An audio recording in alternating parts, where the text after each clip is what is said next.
It was absolutely the right thing to do to seize the opportunity to recover Sergeant Bergdahl, because not doing so could potentially jeopardize his life. And that is obviously also the reason why it was important to act quickly and not to activate the 30-day window of notification to Congress, because again, allowing for that notification, allowing for those 30 days could in effect jeopardize a member of our military's life. So the decision was made to take advantage of this window of opportunity to recover our last remaining prisoner from the Iraq and Afghanistan conflicts and to make sure he was brought back into U.S. custody and returned to the United States. Here's another clip of what Susan Rice said about Bergdahl's military service that's generating a lot of buzz, shall we say. Listen to this. He's going to be safely reunited with his family. He served the United States with honor and distinction. Did he serve the United States with honor and distinction? Because as you know, a lot of his fellow soldiers are suggesting he deserted. Here's what I'd say about that, Wolf.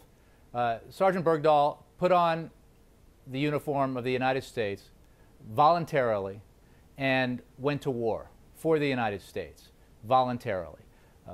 That takes honor, and it is a mark of distinction. The chairman of the Joint Chiefs of Staff, Marty Dempsey, has addressed the issue of the evaluation that will take place of the circumstances around his disappearance and his detention by the Taliban, as is appropriate.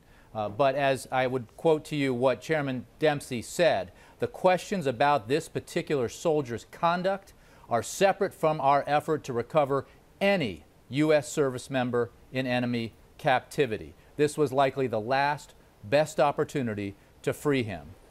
So I think what the principle at stake here, and this is the highest ranking member of the United States military making this point, is that the principle at stake here is, do we, the United States, leave our uniformed members of the military behind when they've been held captive by the enemy? And the answer is no. We don't do that. That's why the Commander-in-Chief acted as he did.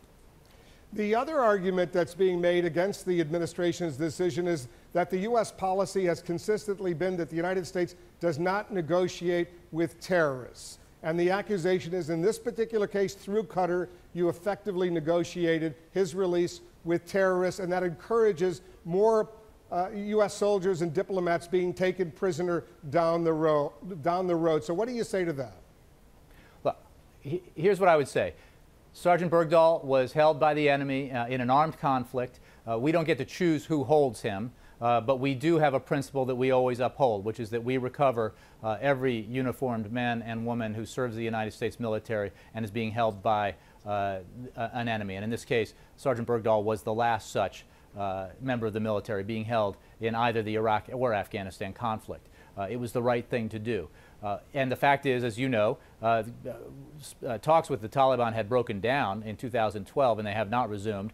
We negotiated his release through a third party, the Qataris, in this case. But the point is, the principle at stake here is, do we allow members of the military who are being held captive by the enemy to sit and rot, or do we take action to recover them? In this case, we did the right thing.